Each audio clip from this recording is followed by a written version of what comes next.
Sumnatagi lupa lakh amagal. Hello, welcome back to my channel 7 Speed Manipur. Asi ano video amagal oina namung myam yafam da purga laksari. I think asi je khoi Chingmeirong da leiba Eastern Motor gi khoi true value haina khangna ba pham sida nei music leijari je. Ado sidaida khoi mamangi video amazu oi thaga chagrabne adugi makha ta oina update haiba tare sigi video jene ko. Ado gari makhal loina sure sidai yauri myam se adum price su yam reasonable oiba price haiba tare. Ado yengminarasi pricing je taba kanda adum keno to wi khangbe yai hai tare ko. Ado yengminarasi makha ta ba ado channel ji nauna thengna ba yaurgadi subscribe like and share so topsan biramo makha ta ba video sing mathang ai adum purga matang na hai tare stock layer kan update adum pijarake yengminarasi ado hoursi video se ai mathang haijarage ko gari sida lai myam stock myam lai myam sei mathang some price details to mathang haijarage ado kanang bijinau singna haiba mafam sida lakpiraga khoi gi gari exchange towning ba leraga su ko adum laaga exchange tawba yabai khudong chabu su dum leigani aduga ai sidaida khoi gi description da natraga na screen da adum ai contact number sigi hapsin jaram ge adu da sangbiraga contact to dum jagani ko yanam da khoi gi sidaida Santro Hyundai gini ko Santro ji matam amagi yamna phawromba kenoni Santro hai gadi loi do sina hojik Santro anau du ni ko ado ma se 2019 gini silai se masak dum yeng diam par thajari hai tare silver color da yeng yam ngai ado magi price hai tare magi price se 3,40,000 smile le gini ko an yeng bio yeng madum ngai di ko magi tayar gi condition dum yeng bio dum yamna lên da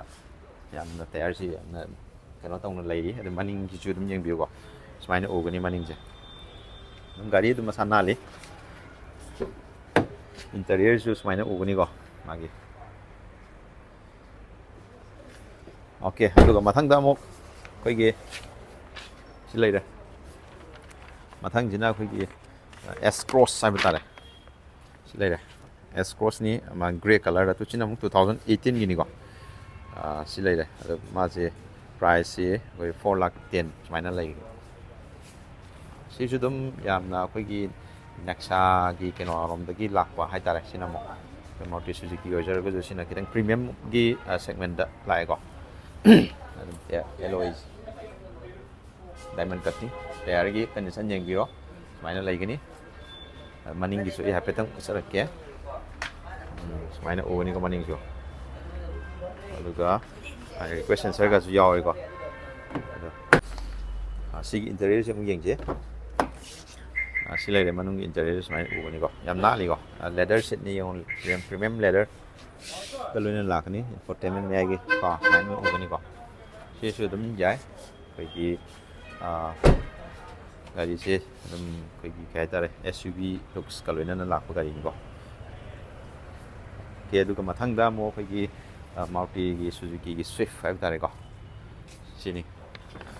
le six now kai gi white color da 2016 gi odeni ko aduga magi demand price hai tare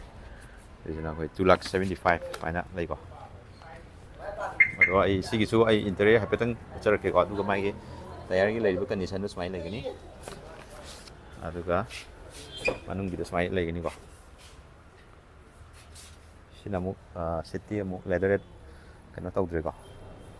seat cover je smai lai gani simple kena da aduga maning gi look sina ko smai over ni adum yabrai ne khalle maman je aduga mo mathang da lakdo sina khoi gi Maruti Suzuki gi koi next showroom gi koi gi Ignis ni ko Ignis next blue color da sisina tu china mung 2020 gi model oi deni magi price demand je sisina khoi price demand je khoi 4,10,000 smaina lai ni ko adam yeng badam masai am nali ko adam yeng biro ye condition smaina lai re ko manung gi interior su ai petang aduga sigi interior jin smaina ogani adu si ju khoi gi infotainment mai da khoi infotainment touch screen adum yaure seat leather yamna adum quality fazan lego smile legani magi look sai badare ko adu maningi smile ogani gari se dum yame thuna thunum hajarage adu mathang dasu koi ki alto mu lakadoni ko alto si silere red color da habadare sina koi ki 2021 gi odoni ko adum guide link nge 121 gi adu na sina jing interest lere ga di adum ai description da contact number yaurabane adum contact tawbiro aduga sida dum laaga yenge harga su koi eastern motor Chingmeirong gi ko adugi hek maning da dum leiramin true value ko and thaga adu magi demand price habadare ko 3,35,000 smile lagi ko aduga magi tayar gi condition smile urani tayar dum thari ko interior su hapeting yang anjar ke ko sechina smile urani ko ngari dum dashboard ka masa nali ko sit tadi kita kure okay then sigi mathang da muk lakpa kanda sida muk myam gi yamna demand lagi da gari ni jemde premium segment lomda lakpa gari haba tare Maruti gi Baleno gi style ni sijo gi Baleno ko mana bani ko asina Glanza do de ni ko si Toyota gi Beijing si ye or me de ko si sina ko gi 2023 gi ni latest side tare sahi ma mu ki sang tangai ri gari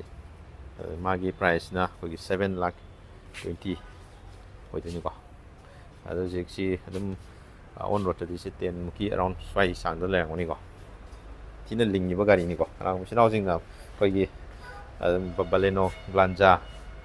Baleno gu style hai tare Glanza pambira ga di dum si dum consider to dum yare ai siam tina lingi single scratch pau lai to ba mali ko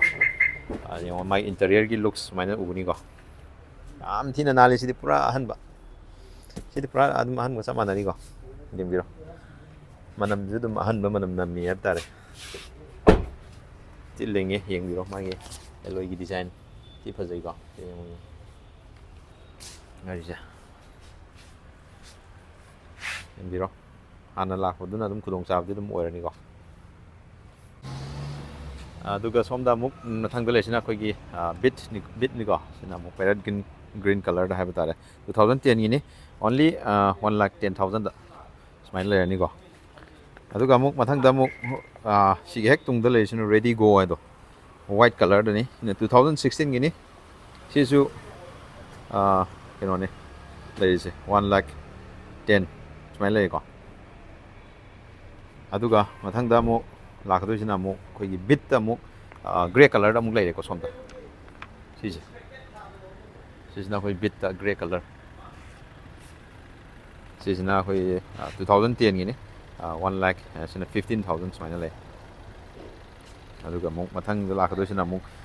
hek sigi hek maning da lei ba Tiago na si lei ja iman hapet changder ke ko ada sigi akoi gi magi maning gi looks tu hapet yang jar ke ko ismaina u gani aduga magi kitang moi angang kitang mai na ha jing na thong no gi ha bu tare si ter ga jing design ji sem tu ga yaw re ko ado si lei de koi gi Tiago tu ni ko koi gi mai color se koi ha de no yellowish kitang sang ke ko golden color gi mong da sinamu 2 lakh 50 2016 gi odeni ko gari yeng dum khara dum mai tayari condition smile lagi ni ko ado magi manung interior do happy tang uchar ke sigi manung jina smile ogani that's what ni bi dum san dum nali ko sit ki smile lagi ni ado magi maning gi look sina smile ogani adugi mathang da mo khoi gi Creta on la se Creta se si lei de gray color da top model oi de ni ko SX option da scratch minor scratch masa mani ga di oi yam kana to budi budi si gi ma ge te gi condition spine u bani aduga spine u bani ko ma gi look se hello ji mi yo magi front gi looks maina u ni ko adu magi demand price have tare 2018 gi ni my model jina aduga magi demand price ha gi 6,70,000 main lai gi ni ko manungdo haipet yengje request message yawi ko sini magi looks manungi dashboard sumaina ugani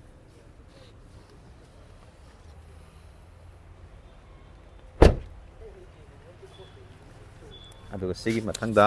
lakdoisina akhoi sige hek maningda leire sina mu A star oideni ko angaubuda 2010 gini mayam kaya expect tau gisi bo edam hajarage subnatagi lupa lak amaga lising nempu tu there yang biro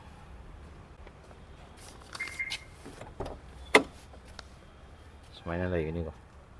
manungis ada maning di looks na sumaina ugani ko aduga mu mathangda lakdoije se maning dagi dum hana hajarage breza ni ko breza diesel ni red color da 2018 gi ko ado sisu dum yai embio sina akhoi LED natre saka je ko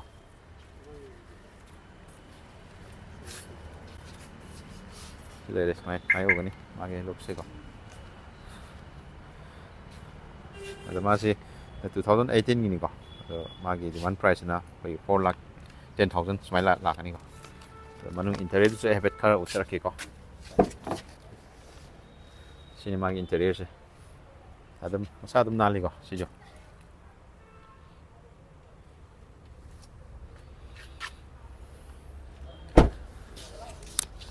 aku pemaruan gi details hen khangye ga so ai description da dum contact number hapsara bani da dum call tawbiro aduga dum khangbi bi yar ni ko ade madang da mo lakdo sina mo koi sida leire duster ai hek maning de leiba ga sini ko amai to bi ngi duster ai matam amagi am kana aurum bagari ni siju white color 2013 gini ko just only 1,65,000 ta được cũng vậy ini ya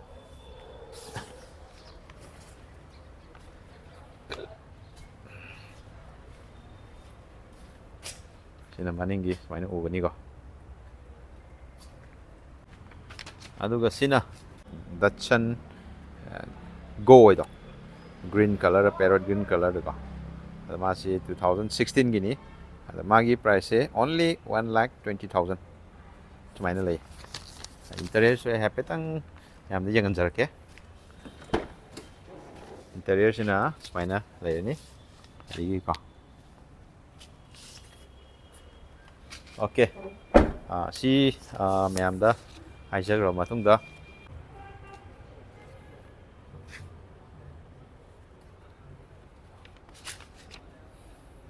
ado ngasigi di video si swai sum lotion na bat tawrage ado lotion ringai da koigi gari di sidai lei tabo ko koigi atop park ki problem leibina ha batare ado ida koi desire amaga VXI desire amaga koi swift amaga di wali ko ado ai adum asida picture oina dum hapsarage ko magi keno doina ado desire sina sina 2018 gi odini ko 2018 gi white color da mana 4 lakh mai lagi ni ko desire VXI da ko aduga swift sina only gray color ni ko swift si sina koi 2019 gini 4 lakh 40 maina lagi ni ko okay asigi di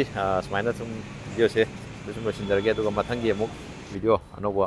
koi gi mathangi update lakpa kan dai dum picture ke myam yengmine si ko adum ngasigi di si sina man of the match avtare ado okay mayam gari thong matam di seat belt so so na phabiu gari sa thong na helmet so so no phi gidam ni ko